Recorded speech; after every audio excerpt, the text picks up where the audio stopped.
দর্শক, আসসালামু আলাইকুম। কেমন আছেন সবাই? এই মুহূর্তে দেশে দেখেন কি একটা অবস্থা। একজন সাংবাদিক দেখলাম, প্রথম সারির একজন সাংবাদিক, তিনি দেখলাম অনলাইনে এসে বলতেছে, একটা টিভি টক শোতে দেখলাম বলতেছে যে প্রধানমন্ত্রী একটা বাচ্চাদের গাড়িতে চড়ে বেড়াচ্ছে। সেই খবরটা সব পত্রপত্রিকায় ছাপা হয়েছে। অন্য সব খবর কিন্তু ঢেকে ফেলা হচ্ছে বা নিচে পড়ে যাচ্ছে, সামনে ফলাও করে ফলানো হচ্ছে না। সেটা কি? সেটা দেখেন দেশের কৃষকদের অবস্থা কি। যেখানে পেঁয়াজের দাম একটু বেশি হলে ম্যাজিস্ট্রেটরা এসে, সরকারি চাকরিজীবীরা এসে বিষয়টা নজরে আনে এবং জরিমানা ধরে বিভিন্ন আড়তদার, তারপর আরও অনেকেরই।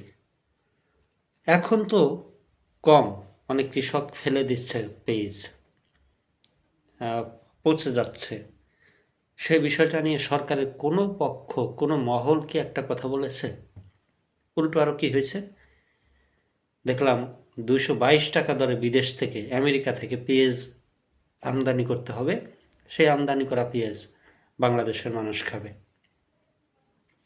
সারা জীবন জানতাম আমেরিকা বড়লোক কান্ট্রি, তারা বিদেশি ফসল টসল নিয়ে তারাই খাবে, মানে আমাদের দেশ থেকে নিয়ে।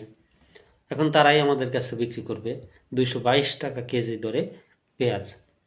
আর আমাদের পেঁয়াজ 5 টাকা 10 টাকা কেজি, তারপরেও কৃষক বিক্রি করতে পারতেছে না।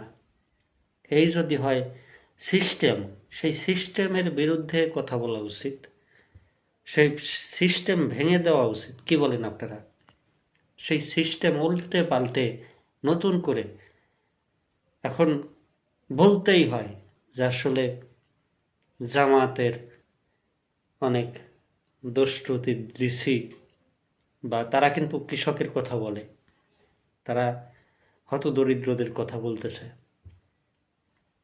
এখন তারেক জিয়া 2000 টাকার একটা কৃষক কার্ড সবার হাতে দিয়ে, এখন এই যে 2000 টাকায় কি লক্ষ লক্ষ টাকার পেঁয়াজের হিসাব হবে? আপনারাই বলেন। 2000 টাকায় কি একজন কৃষকের যে পেঁয়াজে যে লস হইল, সেই কৃষকটাকে যদি 2000 টাকার একটা কার্ড ধরায় দেওয়া যায়, তার কি সেই ক্ষতিটা পোষাবে? আপনারা একটু কমেন্টে বলে যাবেন।